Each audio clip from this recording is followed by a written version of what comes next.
Well, Gary, after the Elgin victory, which was our last game, we had a 2 week break, which would have been welcome. But to be fair, you think about bodies coming back, etc. There was probably again another further drain on the availability for players today.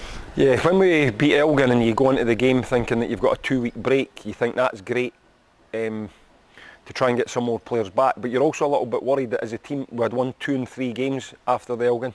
2 out of 3 victories, and you're actually worried that the break's coming at the wrong time, even though we're short of bodies, because we had just started to get a little bit of momentum. Yep.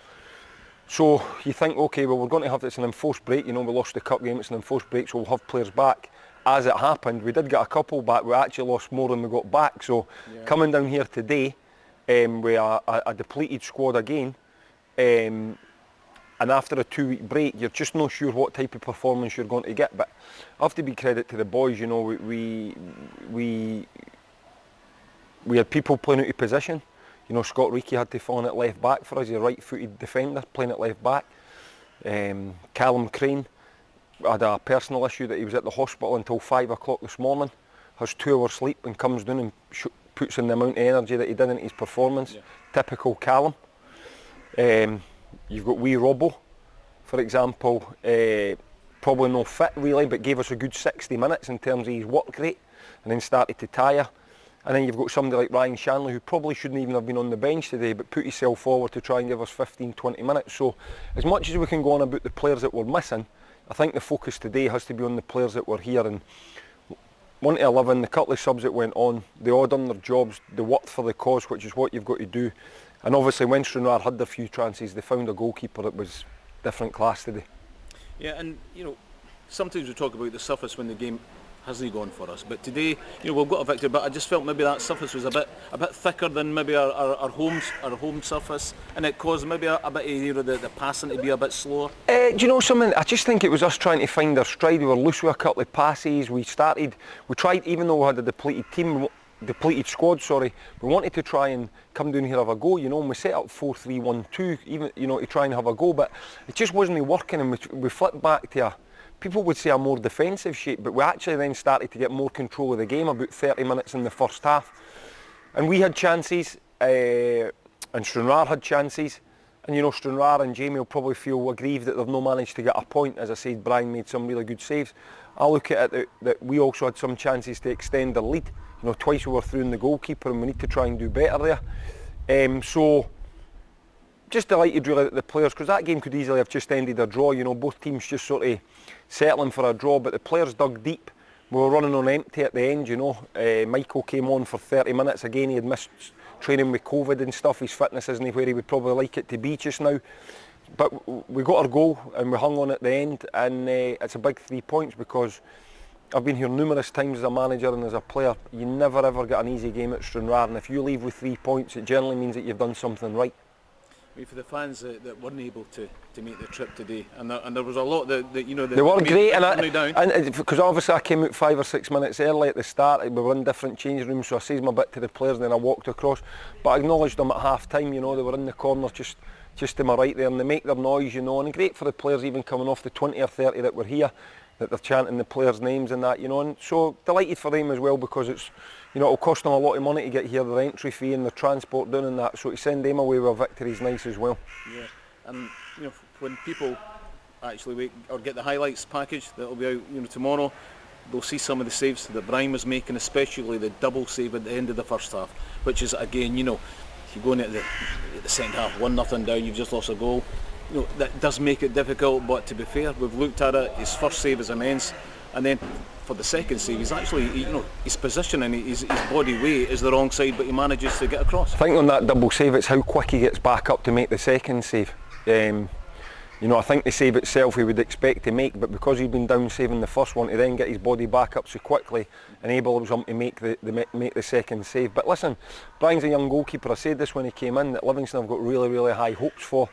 But he's just a young boy, just now he's playing really well. There's a confidence in him, and the team are gaining for that confidence that he's projecting.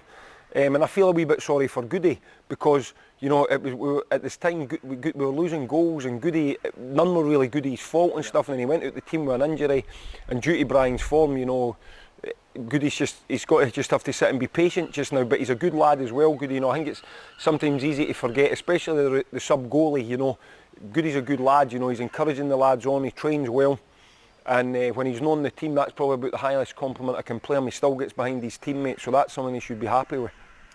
As the second half wore on, I thought, you know, we gained more momentum in the second half, and you know, Jinky comes back, haunts his former club. He clips a nice ball over, and Uzi's goal was just exquisite. Yeah, and we were a wee bit angry with Uzi because just before that, for the other side, Innes had put one across, and the goalie came out and took it. And Stevie's forever telling the strikers, you know, one of you need to get across the goalkeeper, sort of that unselfish run that more times than not the ball doesn't go there, but you're maybe dragging somebody away for your teammates.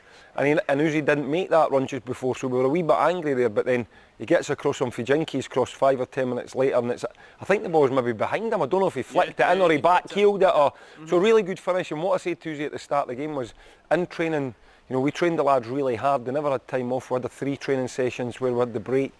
I would say probably Friday, Monday, Wednesday is probably the best that Uzi's trained this season since we've been back. He was lively, sharp, and that's not a coincidence then that he gets his goal on the back of training like that. So just shows you, you know, you've got to train well, and when you train well and you work hard, you'll generally get your benefits on the pitch on a Saturday. And finally, you know, we were speaking to Brian about his performance, etc. But I think, you know, the way that the defence has been playing as well, it's solid. There's people just, you know, there's bodies going on the line. Yeah, well, what's happening now, Callum, is we've got a lot of players missing that people outside the club will maybe say, whoa, he's missing a lot of his starting 11. But what's happened is the players have came in and rallied together when we're low in numbers, and have showed a real unity and a togetherness. And these lads have done excellent. You know, we've had 3 clean sheets in the last 4 games. We've only conceded 1 goal at Kelty. So, you know, in the main, these lads are in charge of the jerseys. You know what I mean? And it was difficult today because of our lack of personnel. That was what we found difficult as the coaches at the side. When we maybe wanted to make a tactical sub, we maybe didn't have the player that we wanted to go, and then you were having to move players into positions that they're not used to or they don't play on a regular basis. So that's why you have to give it, as I said, touching like Scott O'Reilly having to go to left back and stuff like that, you know, Callum Crane into the centre of midfield. That's why the players have to get a lot of praise tonight, because yeah, we can play better and yeah, we can be more clinical, but they've dug deep. You know, the squad's, as I've said, the squad is short on numbers, and these lads have dug deep for the club and got us a very, very hard-earned 3 points. And you spoke about, you know, the Callum Crane, where, you know, his visit to the hospital last night for family reasons, but I thought he was absolutely immense out there for only having 2 hours. No, he was. You know, I got a fright last night when somebody phones you at 10:30. One of the players, you think something's happened here, and he explained his situation, and I just said to him, well, keep me posted. I woke up this morning, I think I got up about 7. I don't know exactly the time. Callum had texted me at 4:58 to say, Gaffer, that's me just home.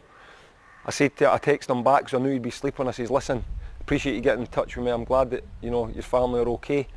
I said, I'll leave it entirely up to you if you want to come with that. He texted me back about 7:45. He says, I'll be there. So that's the sort of attitude and commitment that we need at the club. So he's playing well just now.